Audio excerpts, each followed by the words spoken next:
उत्तराखंड के घने जंगलों के बीच एक प्राचीन मंदिर स्थित था, कालेश्वर मंदिर। यह मंदिर वीरान पड़ा था, टूटी फूटी मूर्तियां, जगह जगह झाड़ झंखाड़ और चारों ओर अजीब सा सन्नाटा। लेकिन यह वीरानगी प्राकृतिक नहीं थी, बल्कि इसके पीछे एक खौफनाक रहस्य छिपा था। गांव में मान्यता थी कि जो भी इस मंदिर में पूजा करता है, वह कुछ ही घंटों में तड़प तड़प कर मर जाता है।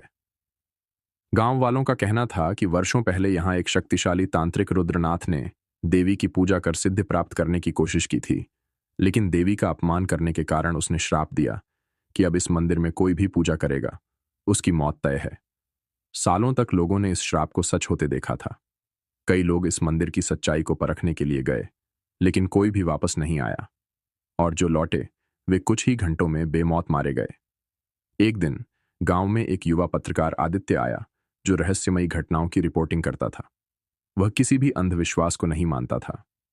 जब उसने गांव वालों से इस मंदिर की कहानी सुनी, तो उसे यह एक अफवाह लगी। उसने तय किया कि वह खुद इस मंदिर में जाकर पूजा करेगा और दुनिया को बताएगा कि यह सब सिर्फ एक मनगढ़ंत कहानी है। गांव वालों ने उसे रोकने की बहुत कोशिश की, लेकिन आदित्य अड्डा रहा। अगर यह सच है तो मैं खुद देखूंगा, अगर झूठ है तो मैं इसे दुनिया के सामने लाऊंगा। उसने अपने कैमरे ऑन किए और रात 12 बजे मंदिर की ओर निकल पड़ा। आदित्य जैसे ही मंदिर के मुख्य दरवाजे पर पहुंचा, एक अजीब ठंडक उसके शरीर में समा गई। मंदिर के दरवाजे खुले थे, लेकिन अंदर घुप अंधेरा था। उसने अपने मोबाइल की टॉर्च जलाकर मंदिर के अंदर कदम रखा। मंदिर की दीवारों पर अजीब सी आकृतियां बनी हुई थीं। कुछ जगहों पर विचित्र आंखें बनी थीं, जो किसी को घूरती हुई महसूस होती थीं। हवा में एक अजीब सी गंध थी, जैसे कोई बहुत पुरानी चीज सड़ रही हो। आदित्य ने जैसे ही देवी की मूर्ति के सामने दीपक जलाने के लिए माचिस जलाई, तभी अचानक मंदिर के दरवाजे जोर से बंद हो गए। धड़ाम! उसका दिल जोर से धड़कने लगा। अचानक उसे ऐसा लगा जैसे मंदिर के अंदर कोई और भी मौजूद है। क कौन है यहाँ? उसने कांपती आवाज में पूछा। तभी मंदिर के एक कोने में एक छाया हिलती हुई दिखी। पहले वह धुंधली थी, लेकिन फिर धीरे धीरे एक आकार लेने लगी। एक लंबा काले कपड़ों में लिपटा हुआ व्यक्ति, जिसकी आंखें जलती हुई लाल थीं। कौन हो तुम? आदित्य ने हिम्मत जुटाकर पूछा। वह छाया धीरे धीरे उसके पास आई। अब उसकी शक्ल साफ दिखने लगी थी। वह कोई और नहीं, बल्कि वही तांत्रिक रुद्रनाथ था, जिसने मंदिर को श्राप दिया था।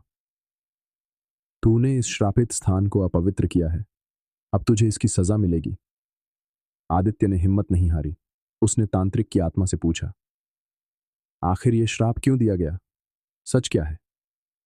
रुद्रनाथ की आत्मा गूंजती आवाज में बोली, मैंने इस मंदिर में देवी को अपने वश में करने की कोशिश की थी, लेकिन देवी का अपमान करने के कारण मुझे श्राप मिला कि मेरी आत्मा कभी मुक्त नहीं होगी। जब तक कोई सच्चे दिल से देवी की पूजा नहीं करेगा, तब तक यह श्राप बना रहेगा। आदित्य को अब सब समझ में आ गया। तो इसका मतलब अगर मैं सच्चे मन से पूजा करूं, तो इस मंदिर का श्राप टूट सकता है? रुद्रनाथ की आत्मा ने सिर हिलाया, लेकिन उसकी आवाज में एक चेतावनी थी। लेकिन अगर तुम असफल हुए, तो तुम भी मेरी तरह श्रापित हो जाओगे। आदित्य ने हिम्मत जुटाई और देवी की मूर्ति के सामने बैठकर सच्चे मन से प्रार्थना करने लगा। मंत्रों के उच्चारण के साथ मंदिर में कंपन होने लगा। मूर्ति से तेज रोशनी निकली और मंदिर की दीवारें कांपने लगीं। तभी एक जोरदार चीख गूंजी। यह रुद्रनाथ की आत्मा थी, जो आग की लपटों में घिर गई थी।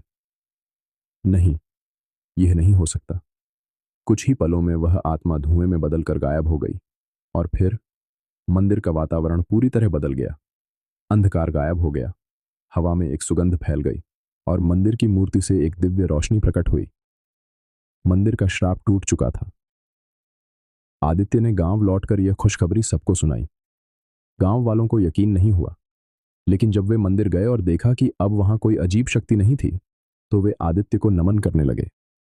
अब कालेश्वर मंदिर एक श्रापित स्थान नहीं, बल्कि एक दिव्य तीर्थ स्थल बन चुका था।